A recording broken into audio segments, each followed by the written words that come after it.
Breaking news చూస్తున్నాం. ప్రధాని Modi Seychelles దేశంలో పర్యటిస్తున్నారు. ఆ దేశ అధ్యక్షుడు ప్యాట్రిక్ హెర్మోనీ ఇతర ఉన్నతాధికారులు సీషెల్స్ అంతర్జాతీయ విమానాశ్రయంలో ప్రధాని మోదీకి ఘన స్వాగతం పలికారు. జూన్ 29న జరిగే సీషెల్స్ జాతీయ దినోత్సవ వేడుకలకు గౌరవ అతిథిగా విచ్చేయాలంటూ అందించిన ఆహ్వానం మేరకు మోదీ సీషెల్స్ వెళ్లారు.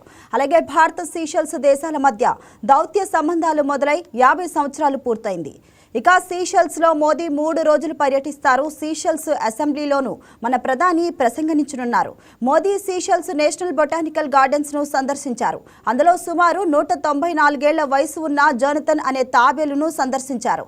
గిన్నిస్ వరల్డ్ రికార్డుల ప్రకారం 1832లో జన్మించిన జోనథన్ ప్రస్తుతం ఈ భూమి మీద ప్రాణాలతో ఉన్న అత్యంత వృద్ధ జంతువు కావడం విశేషం.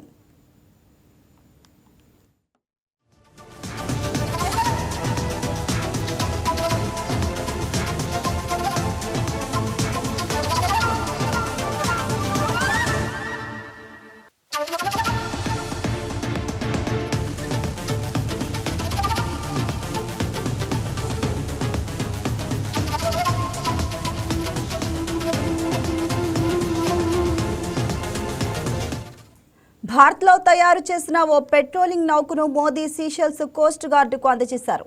అలాగే సీషెల్స్ డిజాస్టర్ రెస్పాన్స్ ఫోర్స్కు 6 అంబులెన్స్ను, అలానే 5 లేజర్ రేడియేట్ బోట్లను, 10 యుటిలిటీ వాహనాలను ఇచ్చారు. అనంతరం సీషెల్స్ అధ్యక్షుడు డాక్టర్ ప్యాట్రిక్ హెర్మోనీతో కలిసి మోదీ పలు కార్యక్రమాల్లో పాల్గొన్నారు. ప్యాట్రిక్ హెర్మోనీతో కలిసి ద్వైపాక్షిక సంబంధాల బలోపేతం, సముద్ర భద్రత, పర్యావరణ పరిరక్షణ, సాంస్కృతిక అనుబంధాలపై మోదీ చర్చలు జరిపారు. ఈ సందర్భంగా సీషెల్స్ లో జరుగుతున్న అభివృద్ధి కార్యక్రమాలను అధ్యక్షుడు హెర్మోనీ ప్రధాని మోదీకి వివరించారు. తన పర్యటనలో భాగంగా సీషెల్స్ జాతీయ వృక్షశాస్త్ర ఉద్యానవనాన్ని సందర్శించిన మోదీ హెర్మోనీతో కలిసి మొక్కలు నాటే కార్యక్రమంలో పాల్గొన్నారు. సీషెల్స్ కు మాత్రమే ప్రత్యేకమైన కొక్కోడి మోర్ను మొక్కను ఇద్దరు నాటారు. ఈ కార్యక్రమం పర్యావరణ పరిరక్షణ, హరితాభివృద్ధిపై 2 దేశాల ఉమ్మడి నిబద్ధతకు ప్రతీకగా నిలిచింది. అదేవిధంగా జాతీయ వృక్షశాస్త్ర ఉద్యానవనంలోని ఆల్డబ్రా బారీ తాబేళ్ల ఆవరణను సందర్శించిన ప్రధాని ప్రపంచంలోనే అతిపెద్ద, అత్యంత ఎక్కువ కాలం జీవించే జాతులలో ఒకటైన ఆల్డబ్రా తాబేలు గురించి తెలుసుకున్నారు.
రక్షణ, సముద్ర భద్రతా రంగాల్లో కూడా భారత్ సీషెల్స్ భాగస్వామ్యం మరింత బలోపేతమైంది. ఈ సందర్భంగా ఎయిస్పోయిర్ అనే వేగవంతమైన గస్తీ నౌకను సీషెల్స్ కోస్ట్ గార్డుకు భారత్ అధికారికంగా బదిలీ చేసింది. సీషెల్స్ అధ్యక్షుడు ప్యాట్రిక్ హెర్మోనీ సమక్షంలో జరిగిన కార్యక్రమంలో ఈ నౌకను ఆ దేశ రక్షణ దళాలకు అప్పగించారు. సీషెల్స్ హిందూ మహాసముద్రంలో భారతదేశానికి అత్యంత కీలక సముద్ర భాగస్వామి, సన్నిహిత మిత్రదేశమని ప్రధాని మోదీ పేర్కొన్నారు. ఇక ఈ పర్యటన ద్వారా 2 దేశాల మధ్య దశాబ్దాలుగా కొనసాగుతున్న స్నేహబంధం మరింత బలపడటంతో పాటు భవిష్యత్తులో రక్షణ, వాణిజ్యం, పర్యావరణం, సాంస్కృతిక రంగాల్లో సహకారం మరింత విస్తరించనున్నట్లు ఇరు దేశాల నాయకులు ఆశాభావం వ్యక్తం చేశారు. తమకు చూపిన ఆప్యాయతకు ప్రవాస భారతీయులకు ప్రత్యేక కృతజ్ఞతలు తెలిపారు.